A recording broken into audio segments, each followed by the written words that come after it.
I'm Dr. Tori Nieseling, Chief Equity Officer and First Deputy Commissioner for the New York City Health Department. Fall is here, and so is flu season.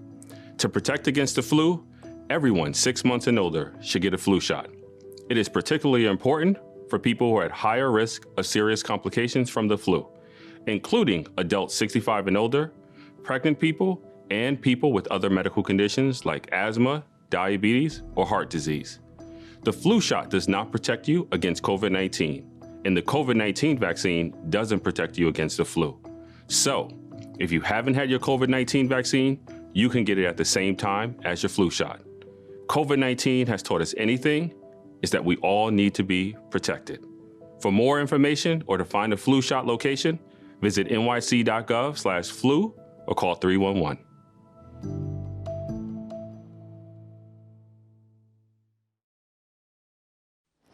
오늘 발표된 미국의 3분기 경제 성장률은 2%, 2.6%에서 2.8% 정도 될 것이라던 당초 예상치를 크게 밑돈 수치에 시장에선 실망을 넘어 우려의 목소리가 나왔습니다. In terms of GDP, 2.6% is what people were looking for. Not that many months ago, we were looking for a number closer to 7%. This is a disappointment. Up 2%, only up 2%. 연초만 해도 올해 미국의 경제 성장률이 7% 정도 될 것이란 전망이 나왔던 상황. 하지만 지난 2분기 경제 성장률도 예상치를 밑돈 6.7%에 그쳐 실망의 목소리가 나왔었는데 이번 분기는 그마저도 3분의 1 토막이 난 겁니다. 전문가들은 전 세계적인 공급 차질에 지난 여름 델타 변이가 다시 확산하면서 소비자들이 지갑을 닫은 게 회복세였던 미 경제의 발목을 잡았다고 분석했습니다. 이런 가운데 바이든 대통령은 역점 사업으로 추진하던 사회복지성 예산을 당초 3조 5천억 달러에서 절반인 1조 7,500억 달러로 크게 줄였습니다. 야당은 물론 여당인 민주당의 중도 성향 의원들까지 반대하며 예산안의 의회 통과가 불투명해지자 절충안을 제시한 겁니다. No one got everything they wanted, including me. But that's what compromise is. That's consensus. And that's what I ran on. 바이든 대통령의 이번 승부수로 사회복지성 예산과 함께 추진되던 사회 인프라 예산안 처리에 물꼬가 트일지 주목됩니다. 뉴욕에서 SBS 김정훈입니다.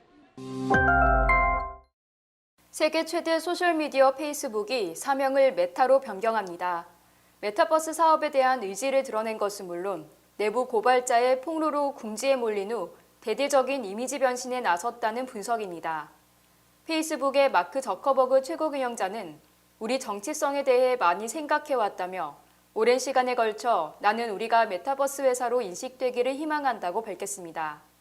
또 페이스북 DNA는 사람들을 연결하는 기술을 구축하는 것이라며 메타버스는 차세대 개척자라고 설명했습니다.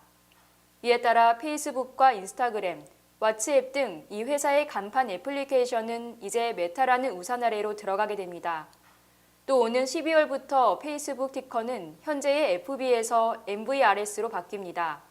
새로운 회사 로고는 무한대를 뜻하는 수학기호 모양으로 채택됐습니다. 로이터 통신에 따르면 키로우 프라이스는 대체 투자사 오크힐 어드바이저를 약 42억 달러에 인수한다고 밝혔습니다. 이번 인수는 자산 운용업계의 인수합병 움직임을 더욱 활성화시키는 계기가 될 것으로 해석됩니다. 회계 컨설팅 기업 프라이스 워터하우스 쿠퍼스는 보고서에서 2021년 자산 운용 업계의 통합 트렌드가 연말까지 계속될 것이라고 예측했습니다. 신종 코로나 바이러스 감염증 사태에 일시적으로 얼어붙었던 수요가 빠르게 되살아나는 가운데 공급망 병목과 물류 대란, 원자재 비용과 인건비 상승 등이 합쳐짐에 따라 소비자들이 인상된 가격을 맞게 되고 있습니다. 인플레이션 여파로 경영에 차질이 빚어진 주요 소비재 기업들은 이러한 상황이 내년까지 지속될 가능성이 크다고 보고 가격 인상을 예고하고 있습니다. 패스트푸드의 케빈 오잔 최고 재무책임자는 월가 애널리스트 등과의 전화회의에서 과거와 비교해 우리의 가격 인상에 대한 저항감이 크지 않다며 소비자들이 최근 인상을 아주 잘 수용하고 있다고 말했습니다. 코카콜라의 제임스 퀸시 최고 경영자도 3분기 실적을 발표하는 자리에서 원자재 가격과 인건비, 물류 비용이 내년에도 높은 수준일 것으로 예상하면서 필요하다면 가격을 올리겠다고 밝혔습니다. 이미 생활용품 업체 프록터앤드캠블, 여행업체 힐튼, 식품업체 크래프트 하인즈 등 각 업체들이 인상을 발표했습니다. 슈퍼카 브랜드 롤스로이스가 완전 변경된 모델인 블랙배지 고스트를 영국 구두드에서 세계 최초로 공개했습니다. 롤스로이스는 이번에 공개된 뉴 블랙배지 고스트가 새로운 디자인 철학과 더욱 강력한 주행 성능, 블랙배지 모델만의 특징을 담아냈다고 설명했습니다. 터키석 색상 가죽으로 꾸며진 실내는 고급스러움을 표현했고, 블랙배지 고유의 스타일로 디자인된 21인치 비스포크 알로이 휠은 강렬함을 더한다고 롤스로이스는 전했습니다. 뉴 블랙배지 고스트는 뉴 고스트에 탑재된 사륜구동, 사륜조향, 플레이너 서스펜션 시스템을 재조정했고 급격한 코너링 중 바디롤을 완화하기 위한 대형 에어스프링도 장착했습니다.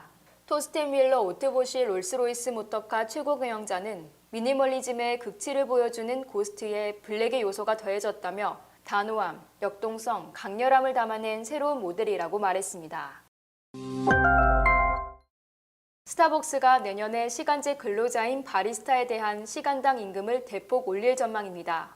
블룸버그는 스타벅스가 2022년 여름부터 바리스타의 시간당 평균 임금을 현재 14달러에서 17달러로 올리기로 했다고 보도했습니다. 이번 인상은 계속되는 전국의 노동시장 경색 속에서 새로운 바리스타를 유치하고 기존 바리스타의 이탈을 막기 위해서라고 블룸버그는 설명했습니다. 현재 스타벅스는 시간당 약 14달러를 지급해오고 있는데 인상되면 지역에 따라 15달러에서 최대 23달러를 지급하게 돼 평균적으로 약 17달러를 지급하게 됩니다. 현재 전국적으로 코로나19 팬데믹으로 레스토랑이 가장 노동력이 부족해 어려움을 겪고 있습니다.